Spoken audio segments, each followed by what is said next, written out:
Happy St. Patrick's Day! Sorry for yelling. Turn down your volume. Anyways, I don't even know the history, to be honest, of St. Patrick. I don't know if he was an actual saint, or if he was Catholic or Protestant, whatever. But since today is St. Patrick's Day, I wanted to celebrate by doing an Irish video. Today we're reacting to the animated history of Ireland. We have learned about the Troubles, we have learned about the potato famine, we have learned about the struggle between Northern Ireland and the Republic of Ireland, and the Northern Ireland wanting to remain loyal to the crown, and I believe the Republic, which is in the south, wanting to be independent and unified, to my understanding. If I'm wrong there, sorry, stupid American. Anyways, today we're going to be reacting to the animated history of Ireland, seeing, I guess, from founding to now, how everything has happened. Let's get into it. Subscribe if you're new here, like the video so I can do more Irish videos in the future. DM me any video requests you have over on Instagram, and check out the second channel, which is linked down below. Okay, here we go. I do really feel bad still about the potato famine, though, I must say. That was very unfortunate.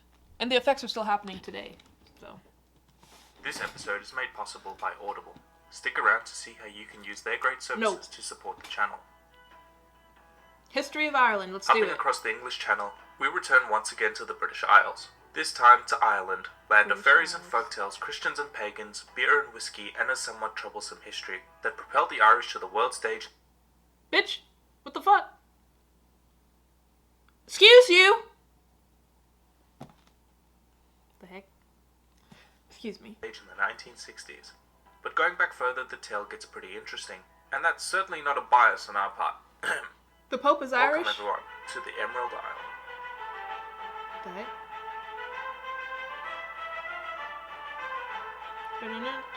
But seriously, I thought the Pope was Italian.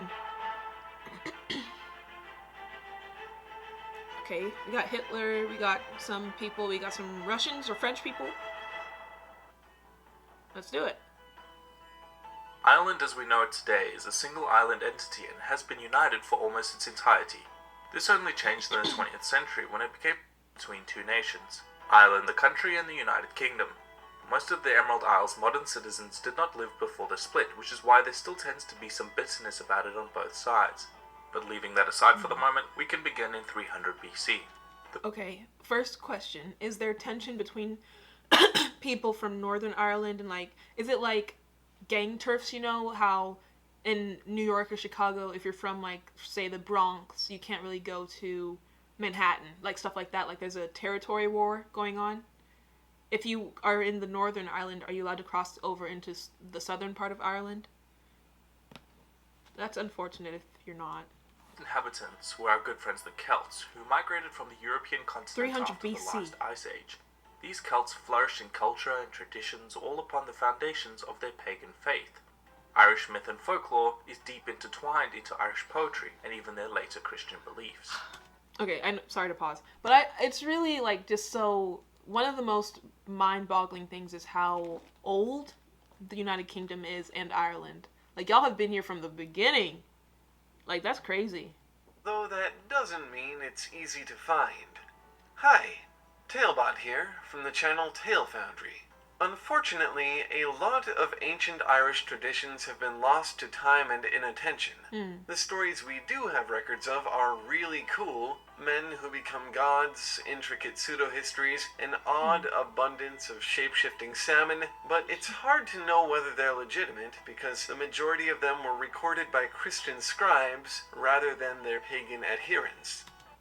I'm Christian, but we have stuck our nose in way too much stuff. Why can nobody throughout history, why didn't people just mind their own dang business? Trying to convert everyone to your little religion, let them do what they want to do. Why are the Christians converting the Celtic heritage and history? Why are you telling people they can't speak a certain language? Like, what makes people think that their way or their culture, language, history is better, more important, more sophisticated? They used to call people savages just because they weren't like them. Like, that's so annoying. Imagine all the culture and history that we're missing out on just because some Christians freaking said, no, you're wrong, there's only one God. I do believe there's only one God, but it's not my place to tell you that, You know what I'm trying to say? It's just frustrating. Like, it's, ugh.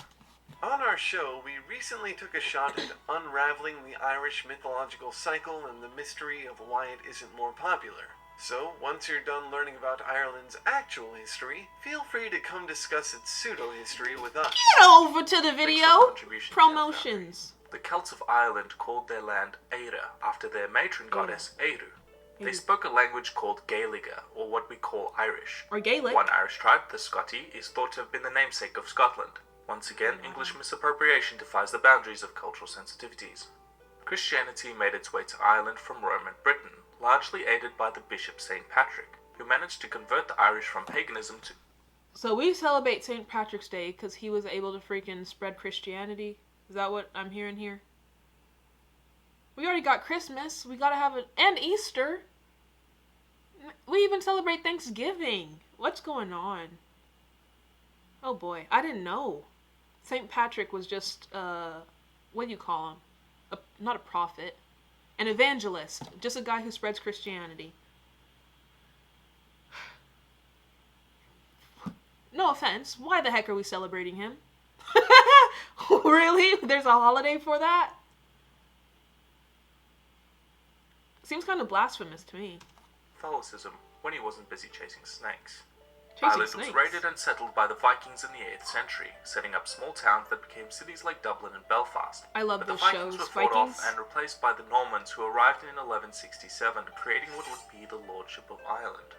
Northern Ireland failed to control the entire island though, and many lords and kings existed in tandem with the Norman possessions. By the 1400s, Norman holdings were limited, aided greatly by the War of the Roses and the Black Plague, which kept... Okay, so before the Black Plague, Ireland was one country. It was just the coastline that was owned by England.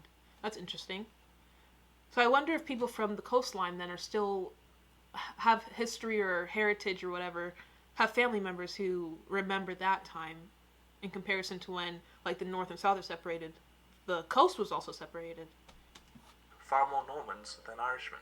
This changed with King Henry VIII, who took a... Wait, sorry to keep pausing. How the heck did the Black Plague cross overseas to Ireland? I thought that was, like, mainland Europe. Y'all are a whole island. You should have been safe. I don't think the Black Plague was airborne. We gotta look up the Black Plague and react to that. Now that I think about it, I don't really know much about it. from cutting up wives and churches to conquer the various Irish kingdoms. He established the Kingdom of Ireland, which expanded after defeating the Irish in the Desmond Rebellions and the 9 Years' War. In 1604, Ireland was united fully under English rule, and James I of the Scottish House of Stuart became the King of England, uniting all three kingdoms under one monarch. The British helped... Okay. All three kingdoms under one monarch. Theoretically, that sounds like amazing, one united kingdom, but at the same time, there were people there who had a way of life before the guy came and just said, hey, I'm your king now, and you're a part of England. You're British now. Like, what about Irish history? What about Scottish history? Well, he was Scottish. A Scottish man ruling over the Irish. A Scottish man ruling over the English. I feel like there were probably some tensions back then. But, you know, whatever. That's old history. But were Protestants, and the Catholics of Ireland felt resentment having a Protestant as their ruler, and rebellions were frequent. So it wasn't the fact that he was Scottish that was a problem. It was the fact that he was a Protestant. See, if Mr. Saint Nick just minded his own business and kept the Christianity stuff away from y'all, there would have been no Protestant, Catholic, you know, any other denominations at war. See, once you bring religion into stuff, it just starts causing more division and issues. It's like an inner conflict between me, because again, I am a Christian, but at the same time, I can see how much detriment throughout history Christianity has brought, and just colonialism and imperialism and all this other friggin' stuff, where people think they have the right of way, they need to spread it and take control of everyone else. It sucks. To gain better control, English monarchs confiscated land from the lords and farmers and replaced them with Protestant English and Scots. So where'd the people go? They just kicked them out? Quell rebellions, by having a population with a distinct British national identity. This worked most successfully in Ulster, where some counties formed majorities of Presbyterians. Ulster. During the War of the Three Kingdoms, Ireland staged rebellions. Sorry, what's a Presbyterian? Presbyterian. I think it sounds like a religion. But it also could be like vegetarian. No, pescatarian or pescatarian is the people who eat fish. I don't know. Someone let me know. British rule, but were defeated by both Oliver Cromwell and late dictator William of Orange shortly after the Glorious Revolution. Maybe we should Theobald just Wolfton led a further rebellion which was brutally Oh. suppressed. At this point, the British said enough was enough and united the kingdoms into a single country in order to better control rebellions. The Union was still... Guys, when you really think about it though, like, just go back over to your little island. Leave them alone. Who said they wanted one United Kingdom? Who decided that there had to be one United Kingdom? Again, there is one nowadays, but, you know, as it was happening, it's just like, mind your dang business. prejudiced against Catholics though, and this coupled with the Great Potato Famine caused millions to Dang. die and millions more to immigrate, most notably for Liverpool and the Americas. The Ooh. economic hardship and poverty created the Home Rule movement. But remember, in America, there were also all those, just as much as black people were discriminated against here, the Irish were as well. So were y'all the settlers here, or did you come here when we were already settled and people were like, you're not American, get out of here? We gotta read up on Irish history in America as well. Since we're talking about it, we might as well.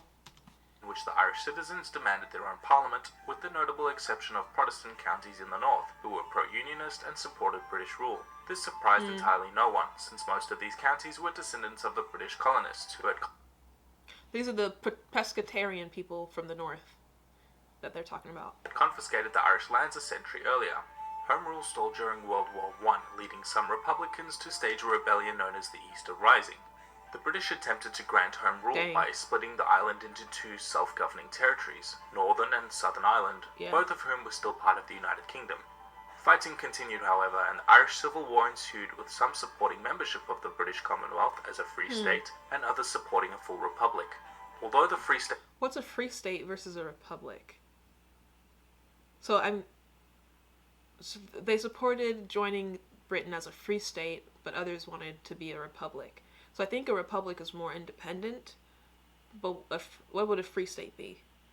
I don't know. Won the war, the Republicans did shortly get elected to Parliament and Ireland became a full republic.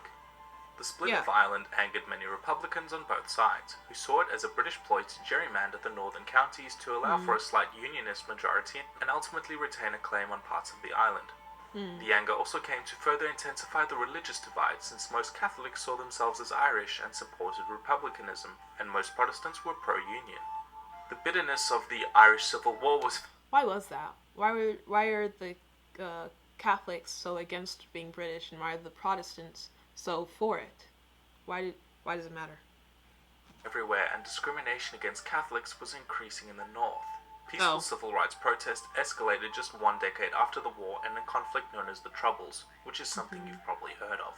Various unionist and nationalist paramilitary groups were formed, and the fighting continued for decades. The conflict boiled down to the Good Friday Agreement, when Ireland and Northern Ireland agreed to exist in a state of tandem, and if the majority of Northern Irish citizens voted to rejoin Ireland, the governments would allow this to happen. But they The didn't. agreement did also they? affirmed the free movement of people through the border and made allowances for any Northern Irish born in Northern Ireland to attain Irish citizenship. Okay, so what I asked earlier, was there conflict between the people of the North and South crossing borders? Yes, there was. They desire. This largely brought the conflict to an uneasy peace. Kind of. Ireland joined the European Union in 1973, along with the UK and Denmark. The island became very prosperous and economic growth became a large source of immigration. They replaced... Okay. Sorry to keep pausing, but it's really just peculiar. Y'all are literally one island. How, like, I don't know. The North being that little area and then the entire rest of the album just not coexisting just seems so bizarre from an outside perspective. Old Irish pound with the euro in 1999. Euro. The island's prosperity Pound. was halted in the 2008 global financial crisis, which significantly reduced Ireland's wealth. Many on both sides of the border have toyed around with the idea of reunification, and some... The houses are very modern.